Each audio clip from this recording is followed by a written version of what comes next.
John après Nzembo Lobika tout le monde a Nzembo ya Kofi Boy tout le monde a je suis encore là de retour comme je vous l'avais annoncé au début. Je ne serai pas seul aujourd'hui malgré la manière de la routine du cadavre plan mais maintenant là il y a déjà un intervenant qui est sur notre plateau, notre invité du jour. Je suis en train de parler de monsieur Ernest Mwilou, membre cadre de la partie SID de Martin Fayolo. Il est déjà là. Je ne sais pas si la technique me permet de présenter aux téléspectateurs l'invité du jour, monsieur Ernest Mwilou, membre et cadre de la partie SID, que je profite directement de lui dire, ou de souhaiter directement un bon week-end. Monsieur Ernest Mwilou. Merci, merci. Bonjour, bonjour. On a équipe Nyonso de S-Media, S-Media TV3, c'est ça hein? Ok, donc je suis très ravi de faire votre connaissance et puis d'être là pour la première fois. Mais j'ose croire que ça ne sera pas la dernière fois. Voilà. Voilà. Alors, monsieur Ernest Mwilou, nous étions en train de parler sur l'opération coup de poing de monsieur Gentini Ngobila. Nous avons annoncé pour évacuer, pour démolir ma maison anarchique. Vous êtes de l'ESID, mais quand même, vous pouvez apporter quelque chose dans ton Walelo. Pour quelle finalité est-ce que Gentini Ngobila est dans le marche pour la Marambo Nyonso il y a Villa Kinshasa? Bon, la quoi émettre avis mon pour et puis contre. Contre dans ce sens que je ne crois pas que ça soit vraiment les moments pour faire ça, d'autant plus qu'on n'a pas prévu de mesures d'accompagnement. Il y a action, il y a hôtel de ville, c'est-à-dire, je voulais dire quoi par là. C'est vrai que nous avons commis beaucoup d'erreurs. La construction anarchique, anarchique sur égout, on a construit sur des caniveaux. Bon, moi, dernièrement, il y a une maman qui était assise dans le salon et puis qui s'est retrouvée dans le caniveau. Donc, image de mon nom, donc, salon et sali, l'icolo, il y a caniveau. Et ce qui a fait que maman a perdu la vie. Donc, il était à l'Ouaranda, ça, c'est une erreur qui a été commise et par l'État qui donne l'autorisation de bâtir, qui connaît bien le plan de la ville, parce que plan la ville, les scabégou, nous et les cantontés des villes alliées.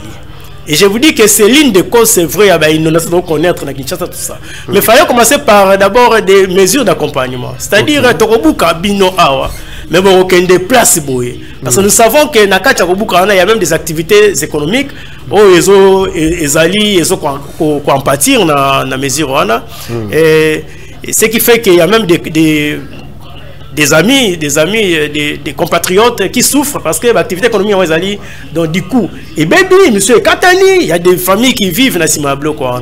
Alors moi je me pose la question de savoir lorsque Ngobila est arrivé dans la tête de la ville de Kinshasa comme gouverneur, qu'est-ce qu'il avait présenté comme programme? Est-ce que ce programme était connu? Il y a administré Kinois, ou bien c'est parce que c'est le candidat d'une telle obédience politique, tout ça d'une coalition, parce que chaque candidat gouverneur devait présenter un programme pour la ville, connaissant tous les problèmes où Kinois vont vivre. Et il s'est dit, voilà les priorités, dans un délai de 5 ans, on a reçu les AO. Mais ce n'est pas le cas. J'ose croire que ce n'est pas le cas. Ngobila se réveille un bon matin, à mon koto et dindi, voilà. À la mouki a tali koto marché, il y a matalikiba, la bateau koufi na courant, bote kali sous-sauté. Vous comprenez? Donc, il gère la ville netinda kunaye.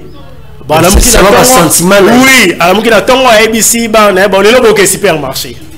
Le logo est la classe T pour la liberté. Non, ce n'est pas comme ça. On gère une entité, il y a la capitale avec un programme. Tant qu'on est géré, j'ose croire qu'il n'y a pas qui a yumbi, en deux qui a tel problème, je vous donne des problèmes prioritaires par exemple. Nous connaissons les inondations dans la basse ville. Aux Zuba communes, Tibalemba, Limité, vous voyez, Banga, Babamakala. Maintenant, conséquences Zalini. Ezali, non-orientation Bamaï, dans la commune Ezalikolo. À mon foula, une partie à l'emba, Inikine, plateau, Kisenso. Bamaï, on a tant de ça, Neza Koto, Nisa Koto. allez voir maintenant dans ces communes les colo. La structure ni ezali. Une commune comme la mienne qui senso, mais c'est une commune, je ne sais même pas si qui c'est ça. Parce qu'il n'y a aucune infrastructure et ce qui fait que lorsqu'il pleut, zéro, maïs, sanitaire qui senso et qui tient ma tête. Vous comprenez? Donc, c'est un monsieur qui ne connaît pas la ville, qui est arrivé avec aucun programme. Mais les autres disent que c'est un Quinois. C'est un Quinois, oui. Mais il y a des Quinois qui confondent si Kingabwa c'est une commune ou c'est pas une commune. Des Quinois. Hein? C'est un commune qui c'est un Quinois. Qui est ensemble. Kingabwa communauté. Ah non, quand on a Quinois, et surtout que vous devez maintenant gérer toute la ville. C'est le mal que nous connaissons dans ces pays. Comme tu as dit, qu'il y a un S-Média Zarawana, il y a un programme. Mais est-ce qu'on y est dit? Voilà. Vous comprenez? Ngobina ne connaît pas la vie de Kinshasa. Je vous dis même, commune, oh, il y a natif nango lemba. Kaka na barabara ya le karaka le pa na bango boule bukana wana na virage ya kokende Kambumba. Et ça y combien de mois pour ça là. Mais ça les quand samedi dimanche à hôtel maman na ya zongi a dendi pe wana mabulu wana.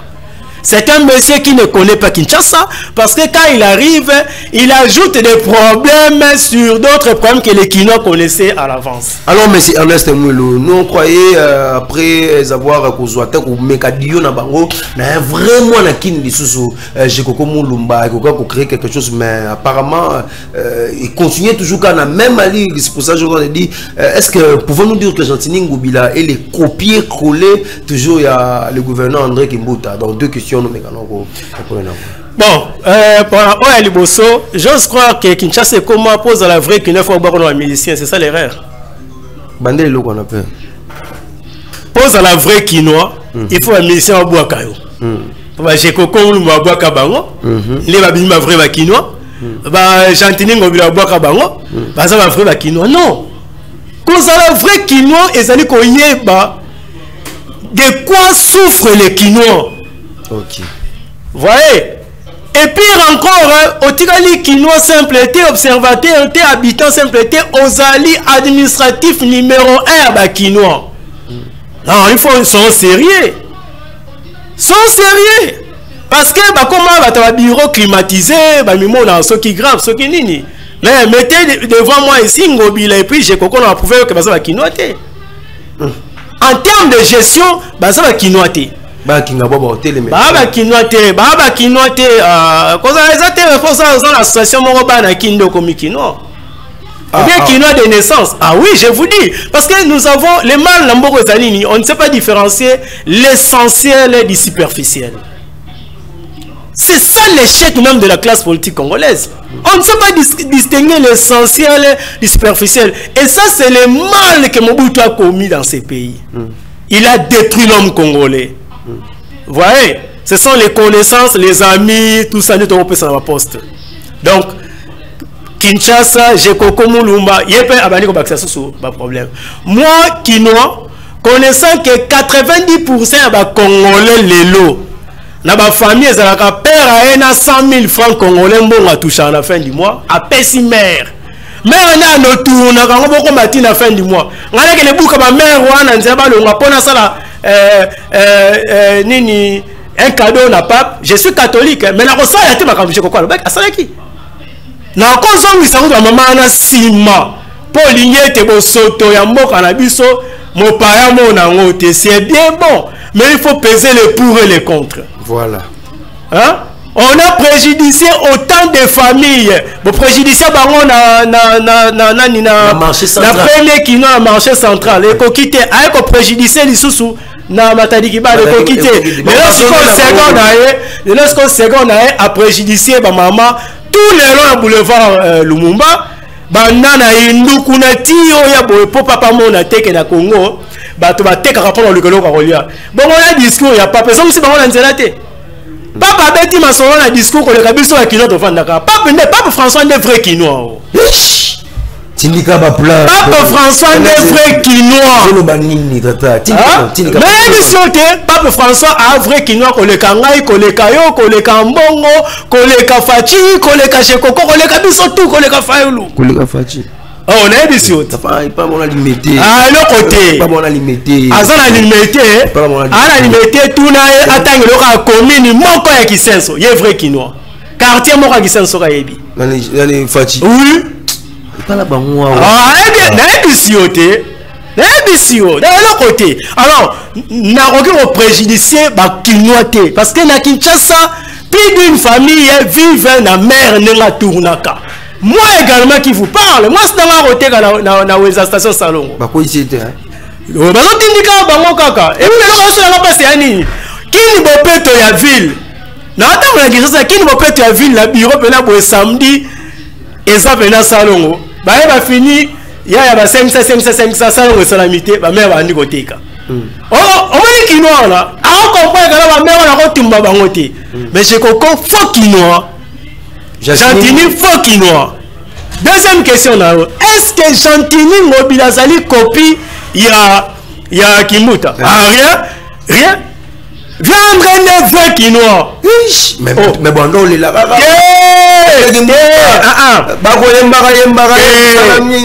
Yaya tozala batu.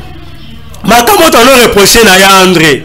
Yango to reprocher na Jekoko Jekoko azina Nicolas o André akinango abakisi ko o donc omoni André aki ermo e bana kilibo tshana setela tabe ko sola ya bo sola ti balakune.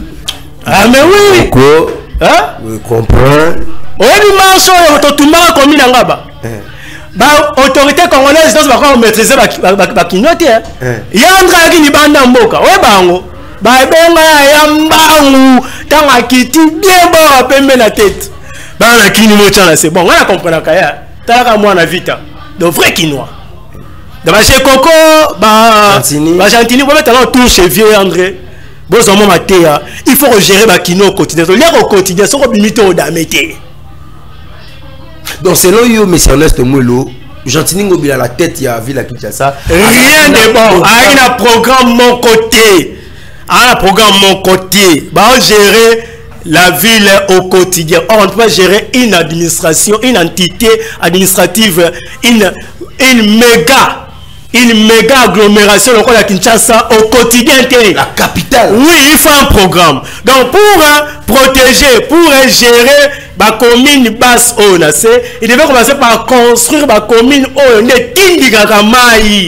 qui s'est son fula bangaliema. C'est là qu'il fallait commencer. Moi, je vous dis qu'il Senso, pas de caniveau, pas de route. Vous comprenez? Aucun moment, le tourna Jantini. Il est gouverneur de la ville. La plus grande bibliothèque, il y a Kinshasa. Et ça lit Saint-Pierre Canissous n'a qui moins ça. Ça va encore autant dans la bibliothèque. Tourna est. Ah, ça va encore autant que ça t'aime, c'est route de Kimouen, c'est ça. Ça veut dire que Moulatango alors, donc on ne sait pas utiliser période ya Elanga pour faire avancer les travaux. Il faut mettre des moyens tant qu'Elanga pour avancer ma casse. De telle manière, même gestion en nature, il y a temps. Et ça échappé à l'autorité, il y a ville de Kinshasa. Mais nous sommes dans quel pays? Nous sommes dans quel pays comme ça? Donc, 5 ans pour rien, Nazali parmi les rares personnes, na 5 ans, Ngobila démissionné, Banda Debi à Mandane. Pour les bagarres, c'est l'autre. Mais Moutou m'a pas kaka. Donc, nous acceptons les ridicules, bah, humilier, bah, ridiculiser, pour que gérer tête la soukoke. Au lieu de quitter le pouvoir, avant que le pouvoir vous quitte. Mais quand même, JB peut reconnaître en gros, voilà. Problème est reconnaître les hommes à l'amour. Moi, je dis que ceux qui m'ont géré ma baie, il n'y a que les bénéficiaires, les petits groupes de bénéficiaires et des complices. Ne pas nous faire la que Jalelo Lanzela. Tina balaba, tina betando ekeboy. Et non, mais c'est Ernest Mouelo, l'Ikambopé a tellement que nous parlons de la démolition, l'Ikam a marché Matali Kibala. Ici, quand bateau pour faire la mité, bazongi na bango suna baba. Jantiningo bila, promesse wana tina mitu de tozo mituna. Promesse wana ezalaki alobaki angoye moko to mokonzi ya mboka, Félix Antoine Tshilombo Tshisekedi, mukwa tombolo, mukwa mai, mukwa béton wani, soki ngiem talobaki na ye pour na mambo construction à marché, pour na bateau balon na balaba, mais jusque là, bazongi na boba koki na bango voilà, il n'y a pas 201. Donc quand je parle d'échec Yande Congo dans la ville, cela entraîne directement échec même Yande Kofachi. Et vous comprendrez que ce Rotamoli Congo, moment a presque tous les gouverneurs, la majorité va échouer. Vous savez pourquoi? Parce que même temps où candidat président de la République a présenté le projet de société et englobaka le secteur de la vie. Et moi quand j'arrive au niveau de l'hôtel de ville, il y a Kinshasa, il y a un programme où le candidat président de la République a présenté, il y a parti, il y a un regroupement, il y a tiré maintenant parti où ils sont concernés. Ville nangai, ils sont concernés province nangai. De même aussi la carte ministère, nous avons tiré ils sont concernés ministère, ils sont concernés département nangai. C'est là pour la suffisance que hiérarchie il y a autorité congolaise, bandana ndeko fachi tinasé. Bah gérer payer au quotidien. Bah gérer payer au quotidien. Oui, dans la temps et là ndenyo te côté kuna et ça libre kende salabwe. Parce que lorsqu'on a un programme qui doit être exécuté, on comprend que Kamusurutu n'a pas de programme les a déjà anticipé. Vous comprenez? Bah, inondation, après 2 ans aux hôtels de ville, il y a Kinshasa et Royal le soutien parce que dans 2 ans, autant où ils sont comme dans le gouvernorat, on va là au travail, bah, commune, on va dire qu'on l'a là. Mais si quand on essaye que non, Moutatonga qui est là à niveau. To déplacer, to tuer au place, ndako mususu to pese yango, ah, bazong sa caniveau, bazong sa égout, to bouki ba fondation, to ngaki na kati, pour maïe continuer koleka. Donc c'est parce qu'on comprend qu'il y a eu tel problème qui dérange la population dans le niveau de Kinshasa et il faut telle solution alternative pour la population à Zongela via Malam. Mais quand on arrive, on tombe comme un cheveu dans la soupe, on en a un. Alors, M. Ernest Mouelo, pouvons-nous dire, selon Malobano Lobby, tous ces fiascos argentiniens au bilan et qui peut pénaliser le bilan en présent avec le Félix Antoine Tshisekedi. Mais étant Ezek Kimbuta à Saïbo Tobia alors Kabila doit partir. Bobo Sanyango. Kimbuta à Saïno Mobana qui doit se péter Kabila doit partir. Pourquoi Bozolanda? Parce que le gouverneur représente le président de la République à niveau il y a gouverneur à niveau il y a province à niveau il y a ville.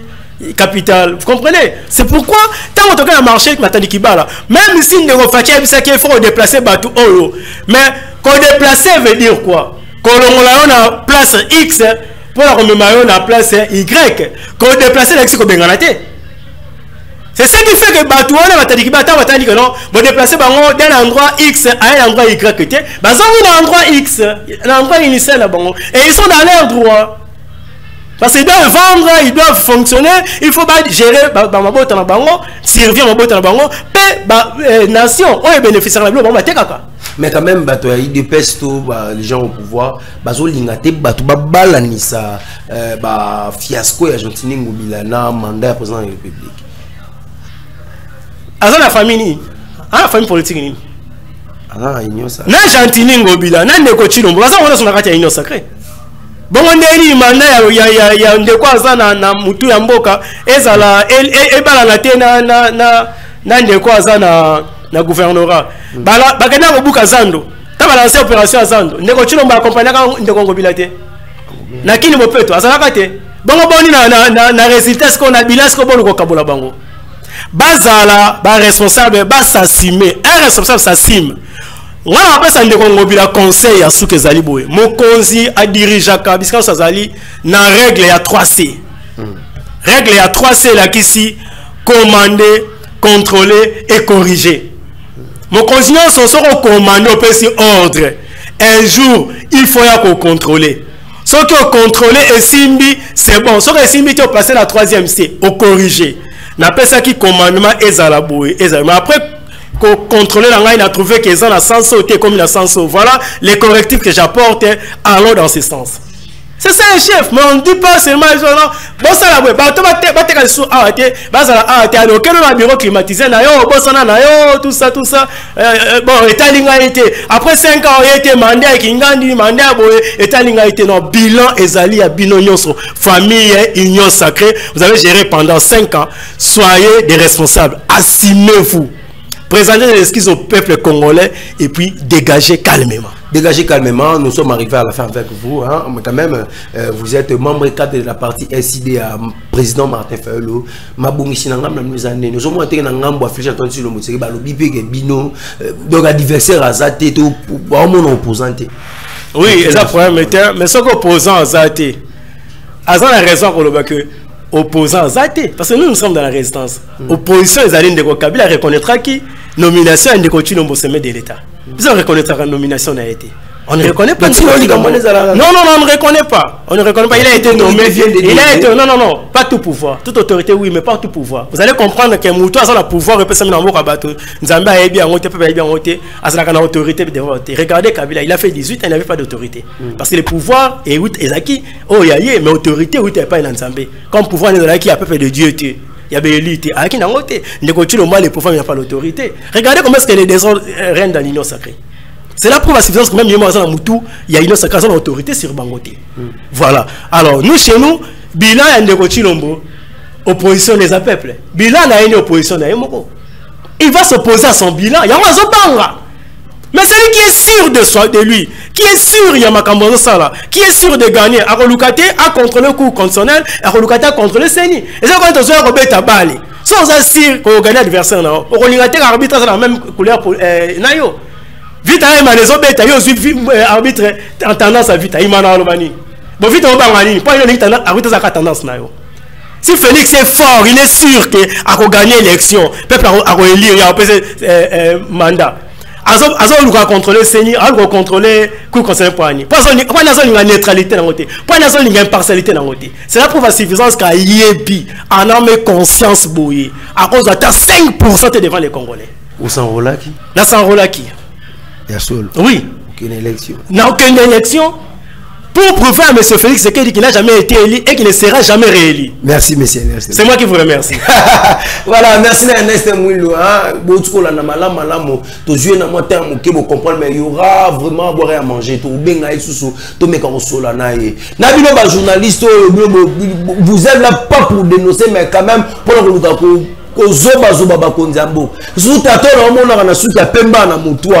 il y a la plateau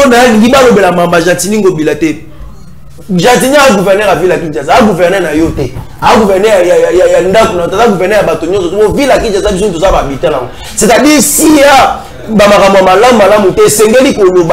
pour apporter un édifice pour notre avancement, il y a Mboka Nabiso. Je suis journaliste, opposant et avec tous opposants de Bamba résistant. Bouloutso la Namalobane, le malam. On va aller du côté de la pour prendre.